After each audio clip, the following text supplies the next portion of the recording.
Yo, DJ Sakko 2015 Underground Rap.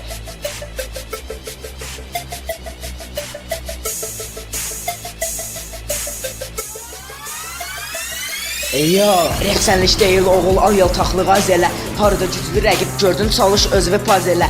50 deyib 5 tutanlar burada varsa rap geyim saçlı ölsün ürbəri daz elə. Özünə battle MC deyib ilk battle'da uduzdu. Gündə bir dənə track atır, elə bir rapdə xoruzdu. Bax bu yolun sonu deyil ki, yoruldunsa bir də qalx, məni tanıyan yaxşı bilir.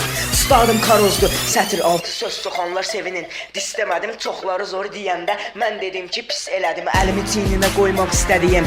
Çox oğlanın, durmadan boynumda temperatur hiss elədim. Əlinə gələmi ağırlıq edirsə deməli səndə rap yoxdur, burada bizdə vardı. Amma sən özünü şan vədir sanma, bir dənə rapdən ötürü heç kimə yaltaqlanma. Bizdə nə qədər olsa fleksizm, kikiz ancası. Bizdə hələ də belə də bir dənə bu da belə də gəldi getdi, gələm əlinə sətir etmək.